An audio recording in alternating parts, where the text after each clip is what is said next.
Hi everyone, this is Real Hawkeye, and in honor of the release of Final Reckoning, I wanted to give a presentation on my personal thoughts and potential theory on a concept that I have really been thinking about over the past few years about one of the fan favorite characters and one of my personal favorites. So, this is going to be a lot of probably straw pulling, and I hope you guys really enjoy this because it has been a huge passion project for me, and I really just have enjoyed this franchise so much, and I am so excited for this possibly final movie. So, yeah, I hope you enjoy.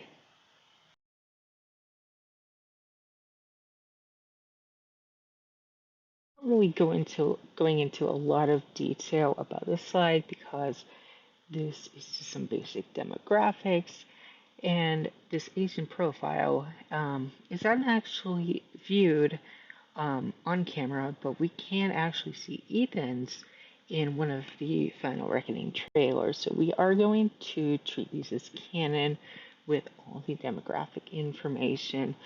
But what I really want to point out and to focus on within this slide are his attendance of Oxford University and with focus on his double major in mathematics and computer science, as well as his promotion in field agent between 2006 and 2011. Now, that's not important like right now, but that is going to be elaborated on as we get further into the real meat of this theory in the next couple of these slides. But I just want to keep that in mind before that we move to that point there.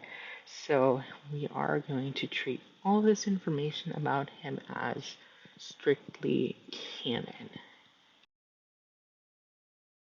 So as for this slide, I'm going to try to be as concise as I possibly can, but there is a lot to explain here. So starting with the initial title and what this means with this and what I have been thinking about is I think that Benji isn't really who we think he is. Not maybe evil, but not as innocent as he appears. He seems to know a lot more than he appears to. And I was wondering if maybe he is involved with the creation, or he is the one who has created the entity or the rabbit's foot itself. Now, I would like to elaborate on the sides of information.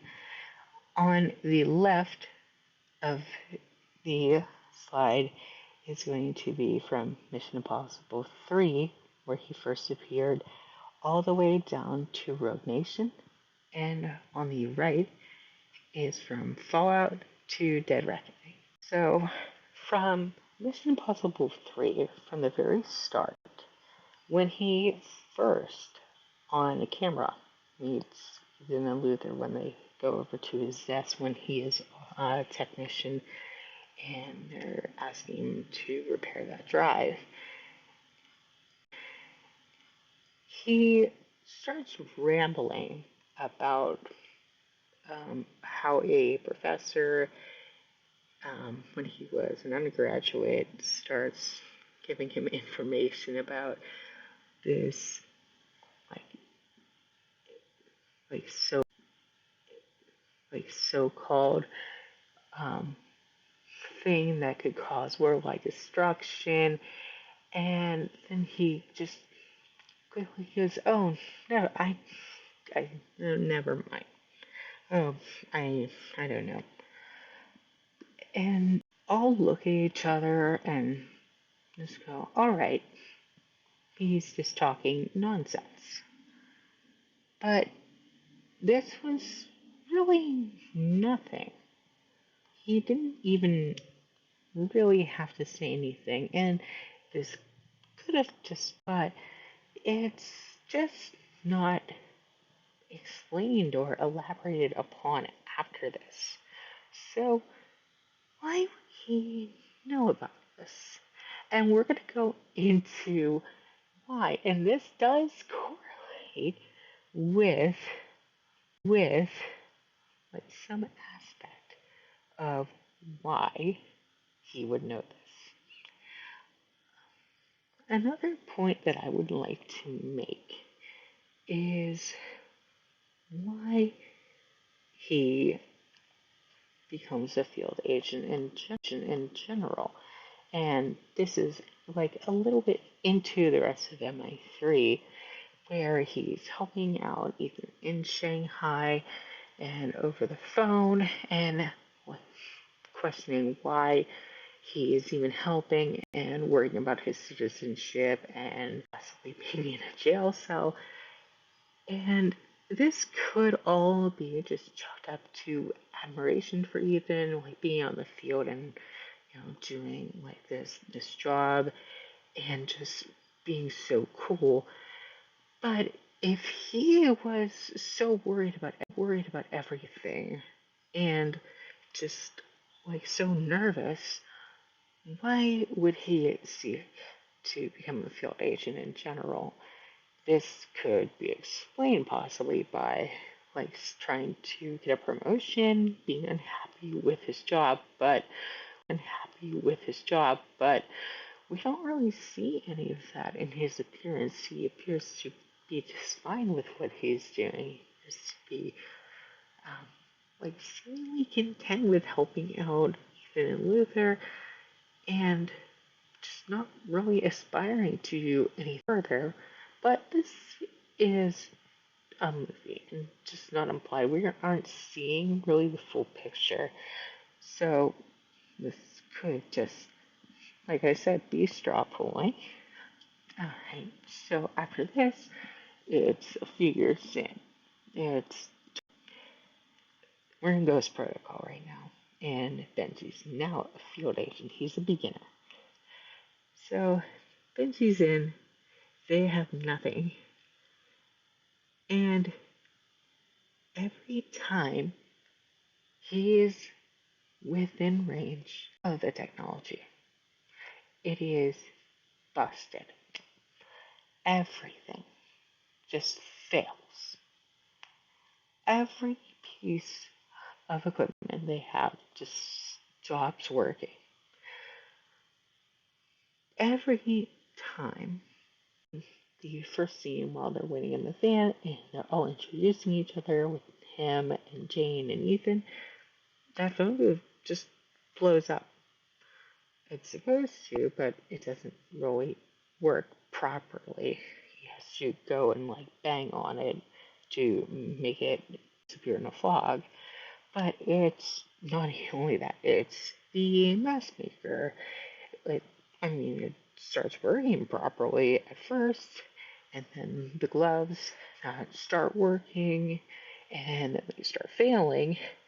Then the elevators, when they start doing the impressions, they do work. The servers start getting messed up. The magnet robot that Brent uses starts getting like caught in the track. It all falls where he is and where he last touched them. He has been the only one that has last touched or manipulated these items. So that is a part of it. But one of the most suspect things, and I've had to rewatch this scene multiple times to catch this, it is very suspect. Now, Benji is a technician. He's been a technician for a long time, way before this. And he has an education. He went to Oxford University Institution. He looks right into that camera that disguises them in the hallway. He is right in line. There is the pole system which moves it.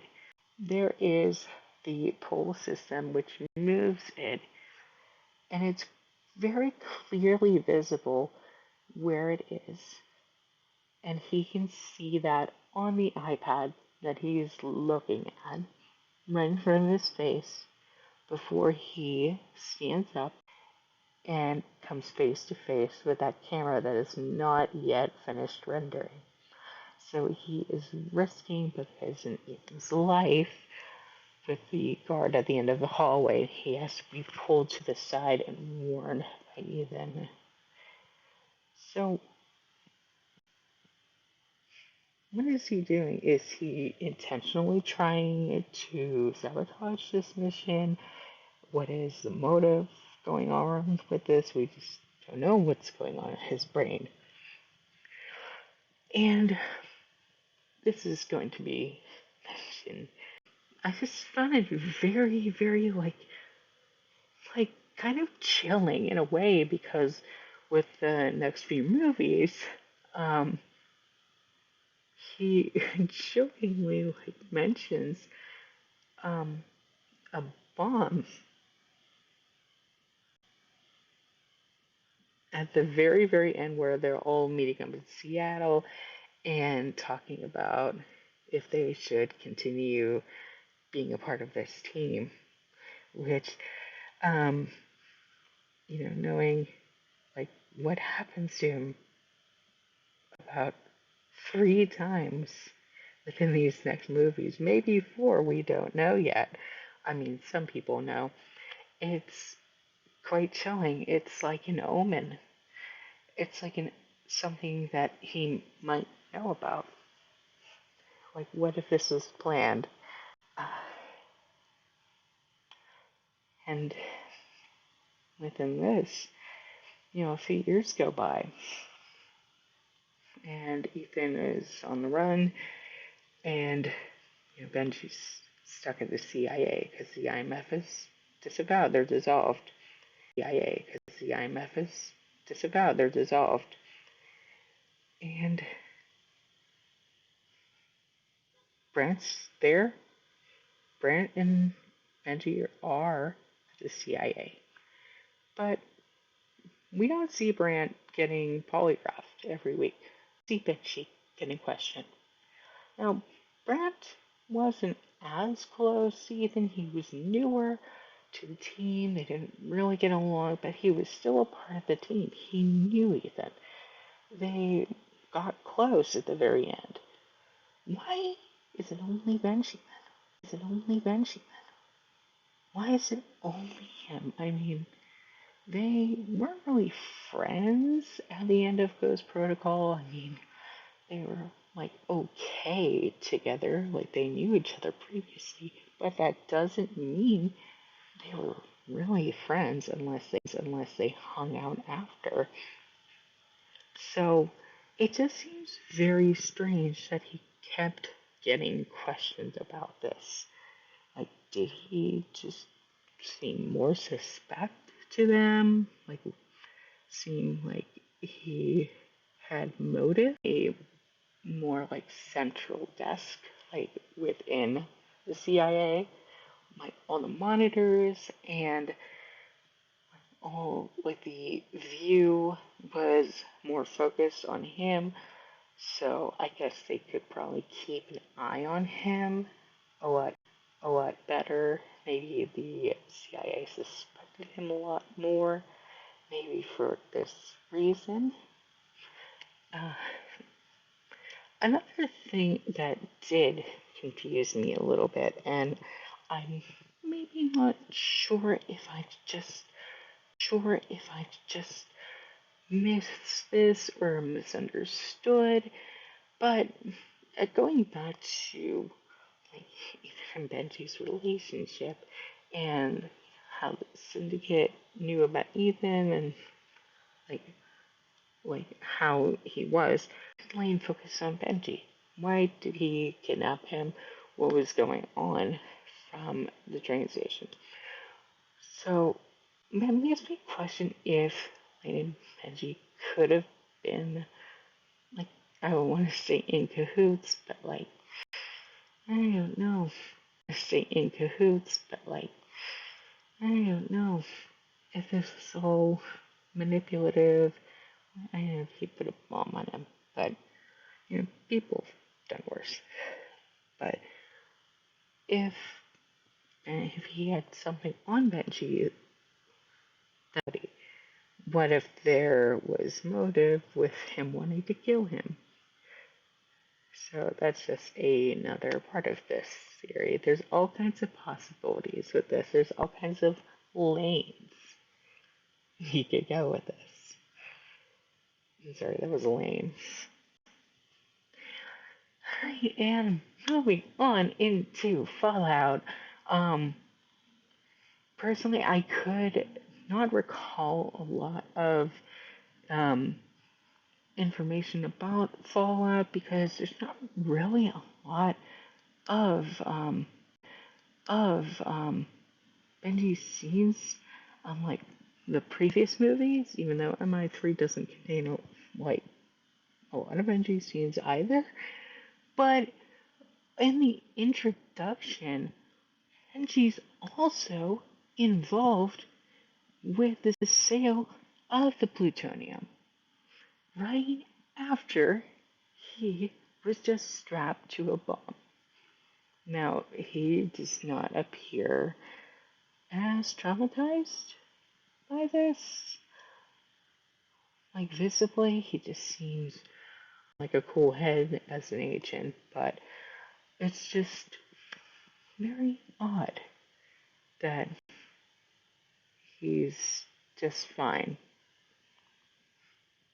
Maybe because he might have his own agenda for the sale.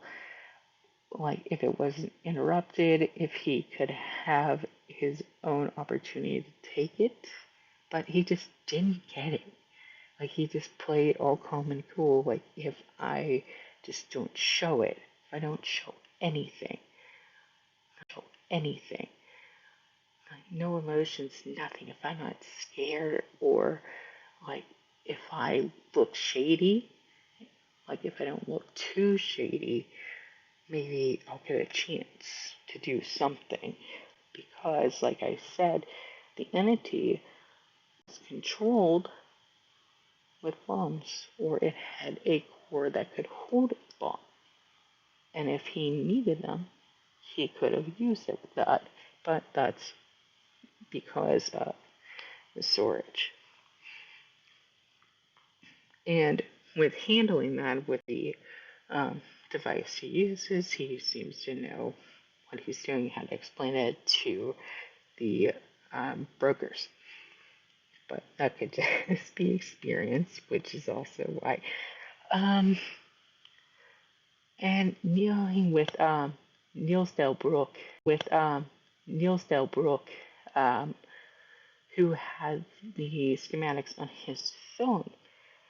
After they reveal themselves to it all being a setup, what happened to those schematics? Where were they? Where were they placed? We weren't told anything. I mean, I know it's maybe probably just handed over to the IMF for like safety, like evidence is handed over to an evidence locker, but accessible to someone who has technical knowledge, like someone who has access to all those, like Benji Dunn, who worked within the bowels of the CIA and the IMF. So he could easily get those and use them and modify them. Modify the technology he created or helped create. And with that, the cylinder cipher in Dead Reckoning. Why in the airport in Abu Dhabi did it specifically adhere to him? He went after it, and honestly, it really could have been anyone. It didn't have to be him. It really could have been anyone. So why did it know it to be him? I mean, it didn't really have a lot of room on the cipher. So it knew to spell out his name. Is it manipulated by him? Or by another party in him? Like the syndicate, possibly? Because they're unhappy with his lack of progress? Because they are trying to get him to move a little faster with their plans or his proposed plans from way back in 2006 to get rid of everything. And we're going to elaborate on that in the next slide too, because I really want to point out some aspects of that quote that he said back in 2006 with Ethan and Luther. I'm like I said, I'm trying to be concise, but it's impossible, ironically. And like I put this in here, but this is a straw point. But you are done, like done hiding, faking innocence. Like that could mean it as well. And also, the deleted sequence or the one that audiences didn't really take to, which I am so mad that they didn't show to the public. And if I could have one wish, they could with the self-harm like storyline or the lines that were rejected. So that's another concept that the syndicate is like threatening to release that, and like, okay, well, if you are not going to finish this, we are going to reveal that. Like these people are not your friends. They are going to betray you. You are ours. So we're going to make that a reality. And like this better be real next time because you failed these bombs like you were supposed to. And then further towards the end of the movie, like at the very end with the cruciform key. Now it's in possession of who? Benji. He's holding it. The one person who might need it.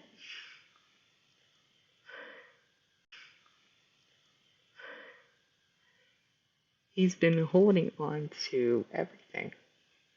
Maybe he's trusted, maybe he shouldn't be. So that really wraps up like a really huge amount of straw pulling and like why I've like kind of tried to connect a lot of dots between all of these movies and like just before Final Reckoning because I don't know. I can't pull anything from the footage that we've seen. Definitely, I don't really um, like see anything in the trailers because they're really hiding things well. Even with the quick flashes, I just don't view anything that I can place here until this movie comes out. And even then, I could possibly be very, very, very wrong. And even with the images of the rabbit's foot, maybe it could not be the rabbit's foot. But we're going to get in that within these next images that are coming up. So thank you for dealing with a lot of this huge, huge like explanation here.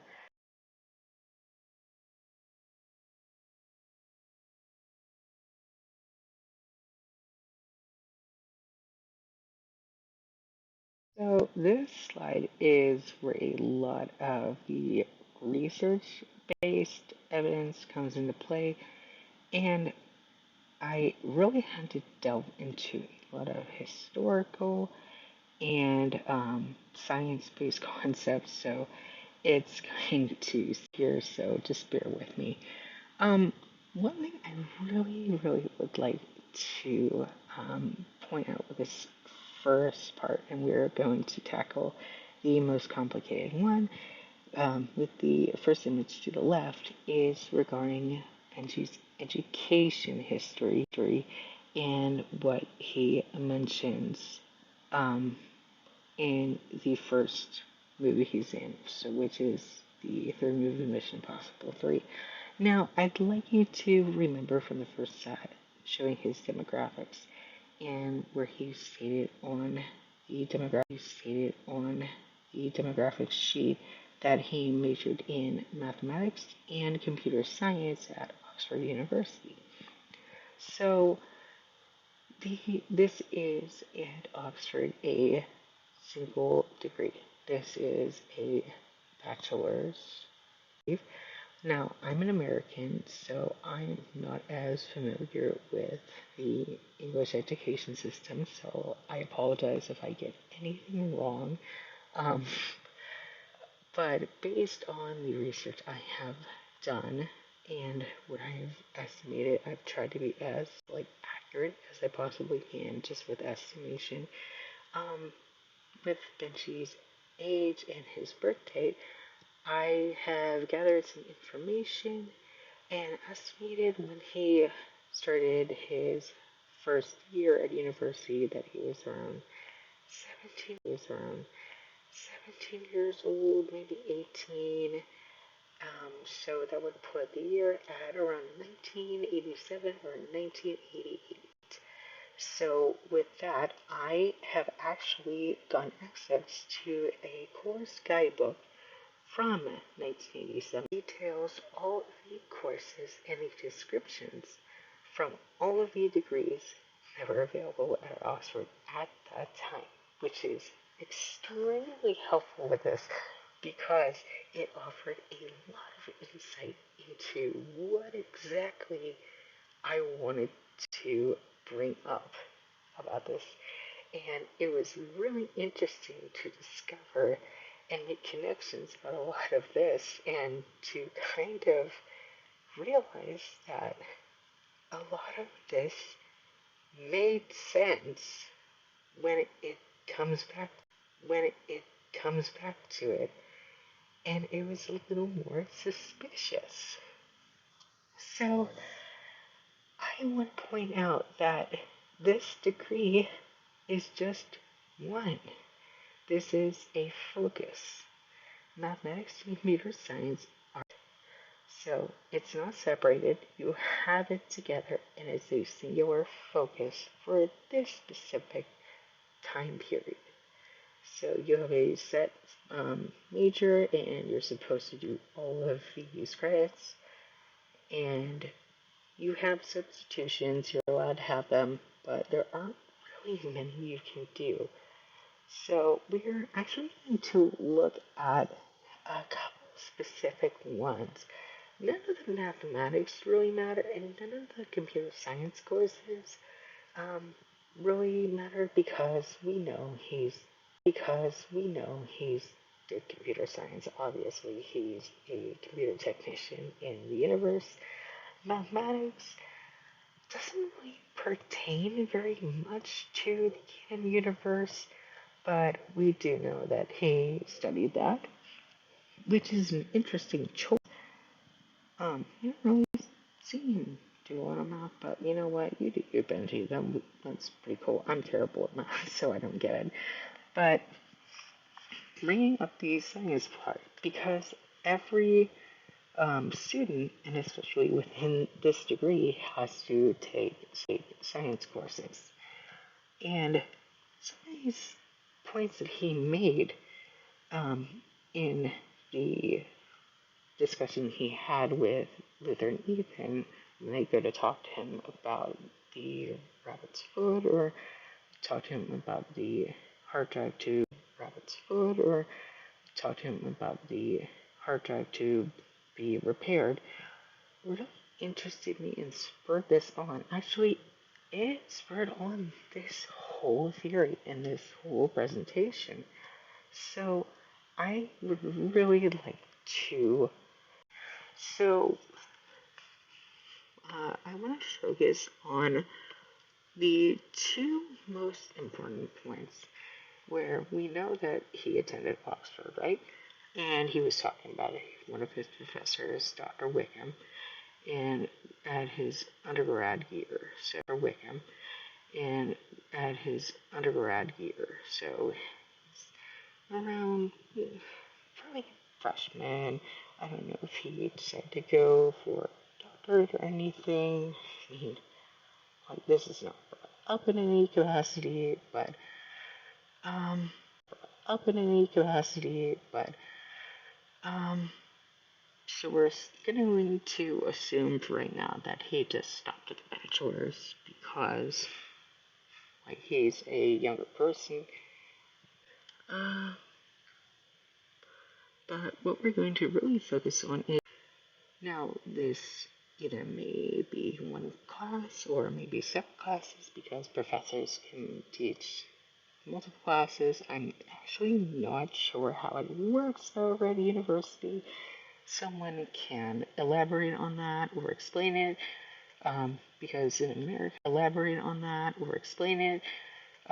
Because in America that may be different.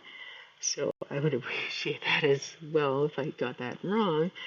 But he says that this teacher would um, talk about, you know, different unrelated to the course aside from, like, what he was supposed to be teaching, and referred to the anti-God and stuff about, oh, like, somebody's gonna lay waste to the world, and just, I don't want to say crazy talk. But yeah, and just rants, which some teachers do go off on tangents. But it was just very strange that a teacher, like a university professor, would do this, and he would, of course, make a course that was kind of unrelated to his degree, which, of course, remember, is mathematics, computer science.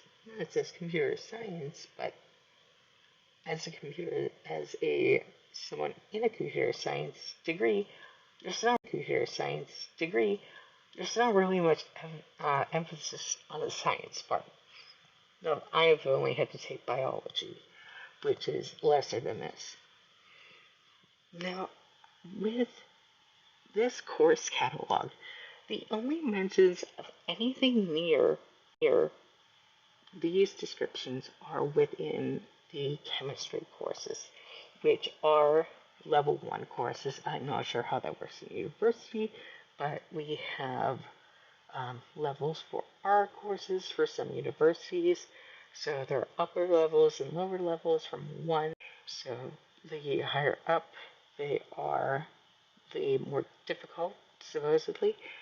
and then you have the general courses, which are level 1s. So we are going to assume for the time being these are level 1s. So we have general chemistry 1 and general chemistry. These are level 1s. So we have general chemistry 1 and general chemistry 2. These are just course descriptions for fall and spring, descriptions of how many credits there are.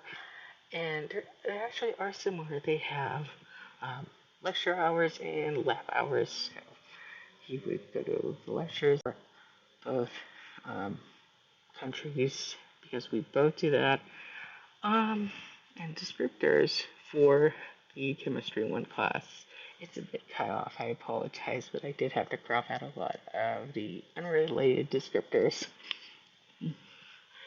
So, about Chem 1 was the atomic and molecular structure as well as chemical bonding part of this. Now, that does seem to relate a little bit with what we're talking about. And yeah, you would think that. But as a level 1 course, or a beginner course, especially in 1987, this doesn't really relate to like nuclear concepts. And I know this because I've actually perused a 1987 Oxford academic catalog, which is surprisingly available publicly online. So I can provide a link to that where that's evident. So since it was not outlined very well in that time period, how the atomic structures worked and how to create or how specifically these atomic bonds or like any chemical bonds really worked. It was a lot of equations based, like a lot of math. Like when we know mathematics is one of his specialties, but it's just something that I don't think is related to nuclear technology. Anything really bomb. This is not really like helpful in why he would know anything about this. Like, why should he care? Why would he need this knowledge? Like later on, why would he remember this? Going alongside this, which is the more complicated part as well, in the biomolecular kinetics and relating to equilibrium kinetics, they are not the same thing, even though they both end with kinetics. So, equilibrium kinetics, and I did have to do a lot of research on this because I am not a science major. It is not very much related to like anything like biomedical. It is a lot of organic chemistry. It's based a lot in medicine,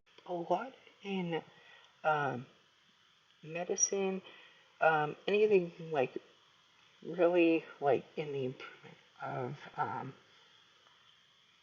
like trying to figure out how to properly explain this, like how like cells can be used in order to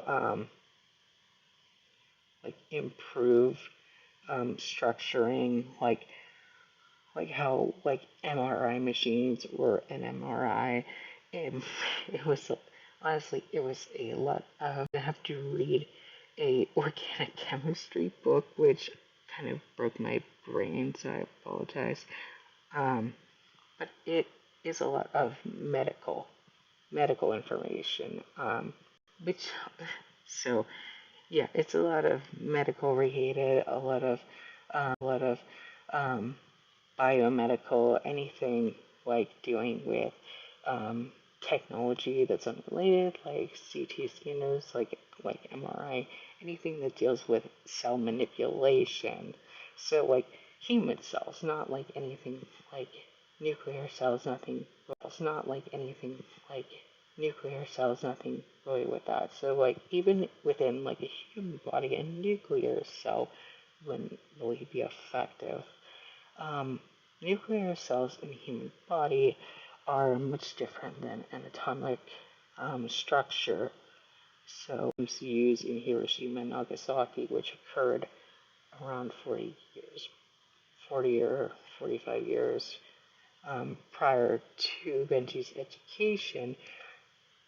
Um, that is pretty irrelevant to what is covered. I have combed through the entire book. I have perused every chapter. There is no mention of any atomic structure, any nuclear structure.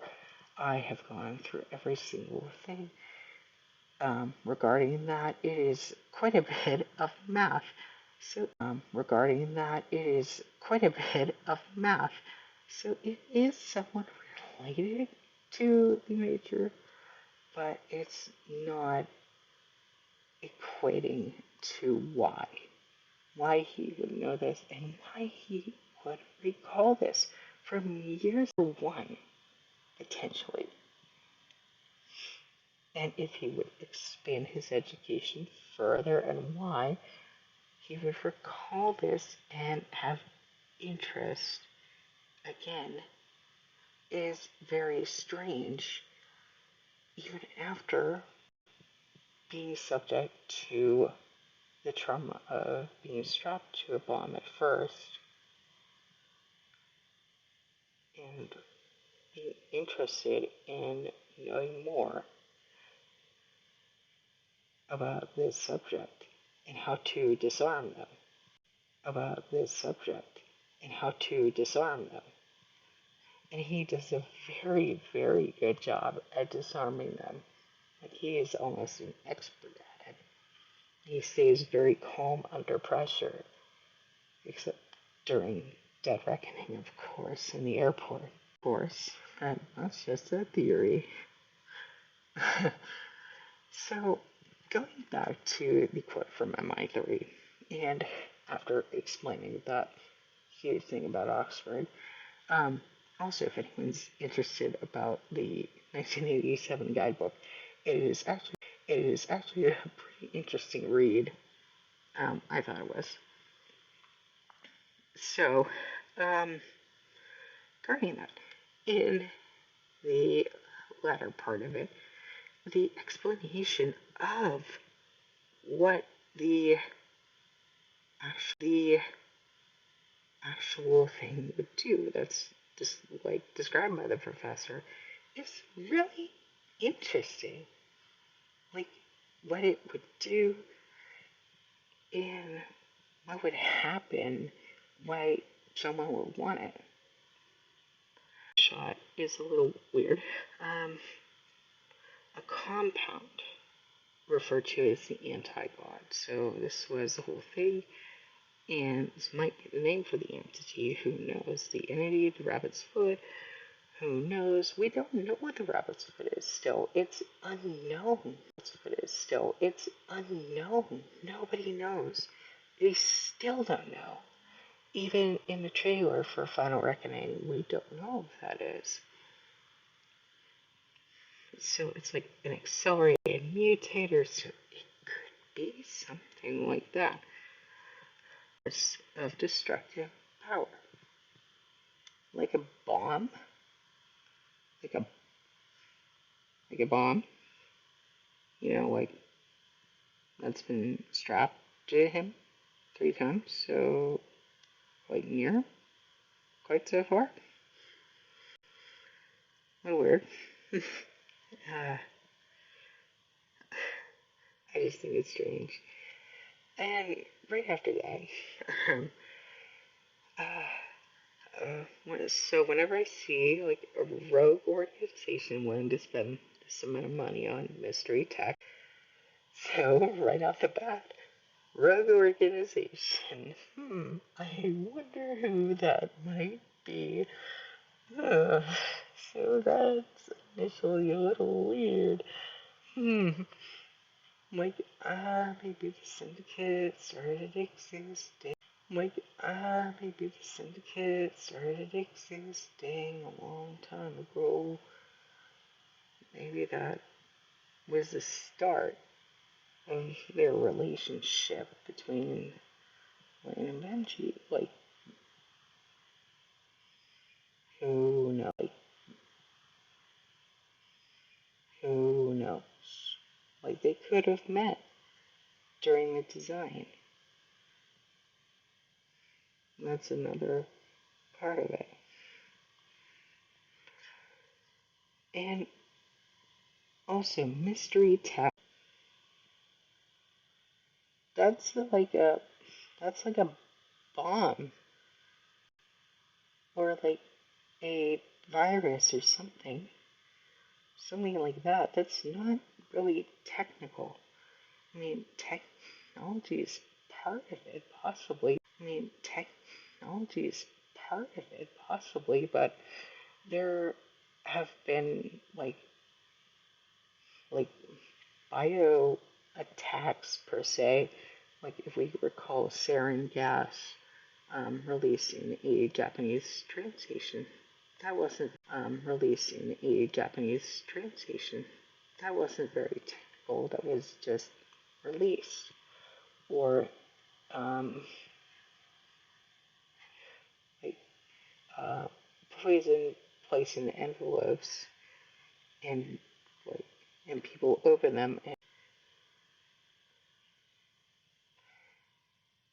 it's very strange. Something that popped out of my um, my head and was just like stood out. And Satan was the anti-god. And Satan was the anti-god. Speculation. He was just speculating though, just like I am. I am speculating too, and I've been speculating for a very long time. So it was really strange. And so it was really strange. And I don't know if you guys recall from that last slide, I don't even know if people are listening anymore, but this is exactly at the point in the Seattle scene where Benji just like offhand, just like giggling about it, like right after, like very hysterical. Like I included a link to it, and here is the timestamp around when it starts. There is subtitles. I tried to get it as cleanly as stamp around when it starts. There is subtitles. I tried to get it as cleanly as possible. And they're all just like laughing and joking because they all survive. But it just seems like a little weird. And in my opinion, because we, like again, why we all know what's coming. We all know from Rogue Nation. Like, it seems like eerie. Like, it's like ominous. Like, because what's going to happen? We all didn't know back in 2011, like when I first saw it back then at the premiere, that would happen. It completely flew past me. And I didn't realize this for a long time until I rewatched it and it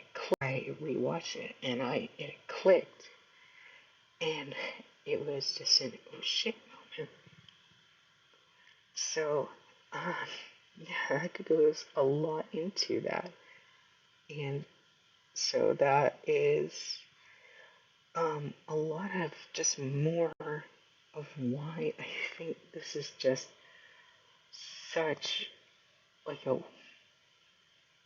just like a bunch of weird little things that just bother me. And like why I think we are missing some off screen that we're just not noticing, and it's so subtle. And I might be wrong, which is what we're gonna go into next. I apologize again for this being ridiculously long,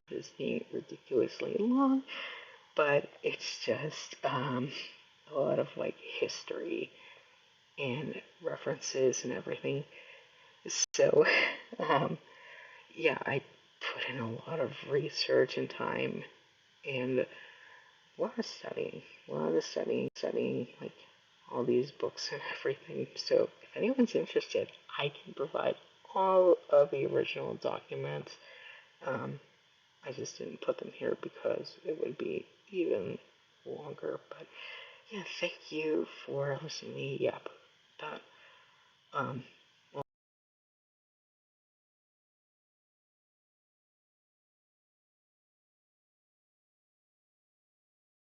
so now we get into the short side pretty much, and I know I say that all the time, but I promise I'm going to try to make it short. So we're going to get into why this might be dumb as fuck and I'm an idiot. So, um, really, like, first of all, we don't really know how long it's been between these movies. And I'm really just basing it off on the actual movie releases. So like 2006, 2011, 2011, 2015, da da da da da. So it really could be less, it could be more, it could be anything.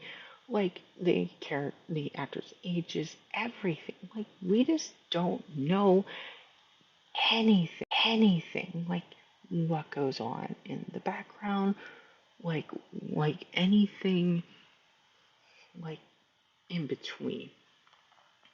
So there could be other missions, there could be other circumstances, and the whole timeline of everything could just be wrong. So these are just pulled from the like in real life in our time. So this can be misconstrued. This can all be like pulled from all we can because some of these pieces of technology do not exist. Sometimes the equipment, like cell phones, are super outdated.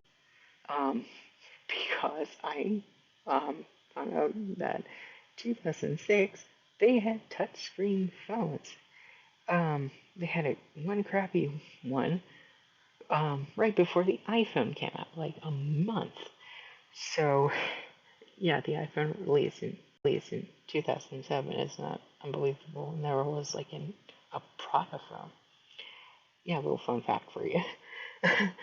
And then with that, there were so many deleted scenes that um we don't know if they could be canon or not, and like some that may have not just been made available to the public, like the omitted beginning storyline for Benji, and which I really wish would one day be released, or like someone could ask for it, like maybe mcquarrie, please just do it.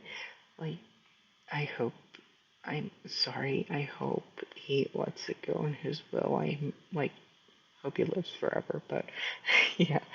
Um to say, but ability, everything with that. So that could be a possible like contention for what happens. We're not seeing really like a canon diversion. So that could be a factor. Another thing, um, Final Reckoning. For at least me, for my region, I do not get to see it officially till the 22nd of May, so I don't get to see it for 5 more days. It's Saturday the 17th right now as I record this, and I can't see it for 5 more days because it releases um, on the 22nd, and there's no early release for us. I know some people have already seen it. I'm trying to avoid spoilers, and um, I just want to get this out. So if I'm wrong, if I'm partially right, fine, okay. I'm not taking credit or whatever. Be nice, and if someone wants to hire me, I'll that'd be great. I'm not saying glory call, but it's just something I've had in my head for a long time, for like a few years. So, I mean, I am so excited for the movie. I just really am enjoying this, and I'm still going to, and I'm gonna have it like festering. I'd really love to write something about it, just an AU. Um, Also going with that, this is a movie. This is a movie franchise. There's unrealism.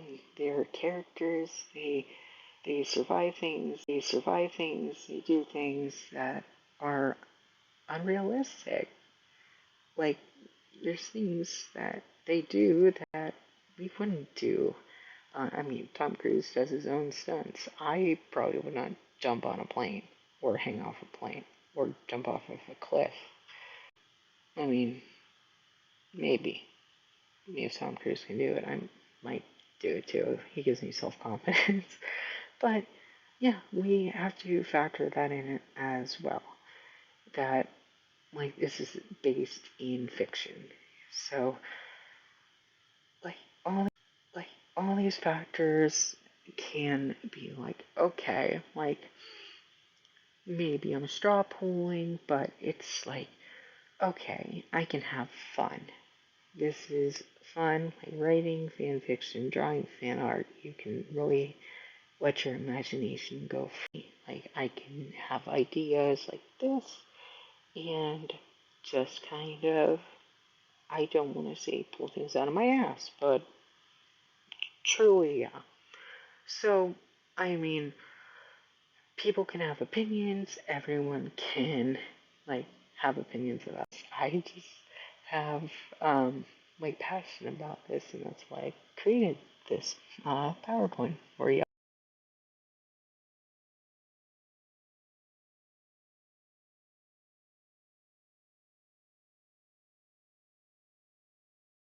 So I want to congratulate y'all to making it to the end. If you're still here, probably not. Um, I can't believe I'm narrating this, but I just wanted to really clarify some of these because just reading it, you're like, okay, well, like I need more explanation, and I didn't want to leave people hanging about that or have to write a huge essay, so I figured it'd be a lot easier. And it's hard for me because I hate my voice. I don't want to like like be perceived. So this is taking a lot of effort on my part, personally. So I really um, like I'm putting a lot of myself towards this. Like I said, have put a lot of passion and thought and love into this. And not only that, I have a great love for this franchise. Um, I've been a fan since like 2011 when Ghost Protocol came out, and like it just has been such like a blessing for me and like the friends I've made on Tumblr and everywhere. Like it's been so good for my like mental health and just like inspiring me to not only go back to school for like a cybersecurity degree. Like it's really like spurred me on to be a better person.